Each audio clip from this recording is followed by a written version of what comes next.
dasar gotong royong, sabilulungan sifat ciri rojong, sabilulungan genteng ulah potong, sabilulungan persatuan temong.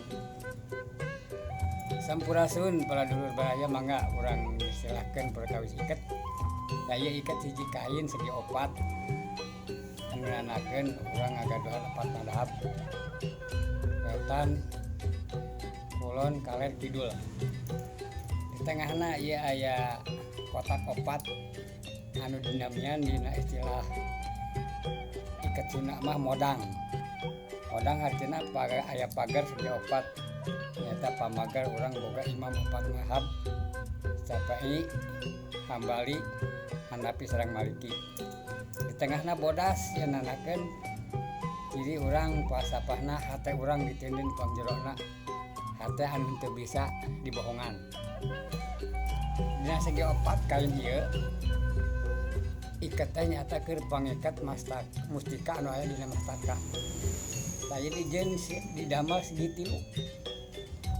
Dijadikan segi tilu ngeunanakeun urang nyata dina perilaku ucap tekad jeung lampah gumantung salamet dirina jalama eta cenah ucap tekad jeung lampahna. Saantosna jadi tilu maka ditelep 5 kali, hiji 2 3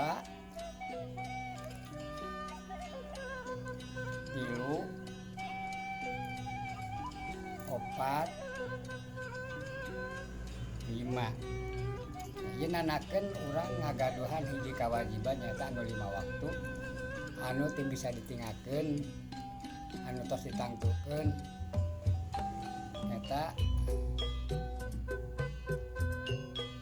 anu melalui Isra Mi'raj Kanjeng Nabi Muhammad SAW nyata salat 5 waktu. Maka ieu iket disimpen dina sirah kanggo meungkeut mustika anu aya dina mastaka. Maka dibalikeun ka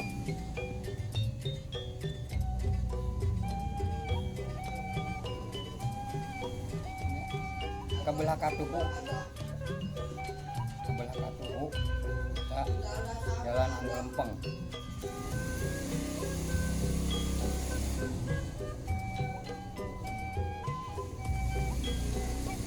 Bari ka mana heula urang anakna. Lamun ka belah eta perjalanan anu kurang bener. Ka urang nyana ka katuhu lah. Maka diirep tarik cara kekencang, terus ditarik ya maka diikatkeun dibeungkeutkeun maka moal pahili eta salah jeung bener ya dimana urang ngalakukeun salah nya ulah yang bener, lamun urang bener nya kudu disimpen di pupustik eta kebenaran disimpen eta jadi mustika di mastaka dibeungkeut cing pageuh yen urang ulah ngalajur hawa nafsu supaya urang tina ucap tekad tina lampah jadi bener. Jadi ikat maka dibeungkeut cing pageuh ulah ngalajur hawa nafsu kudu dipikir lamun urang arek migawe hiji perkara atau hiji pagawean janten. Alhamdulillah. Atur nuhun sampurasun.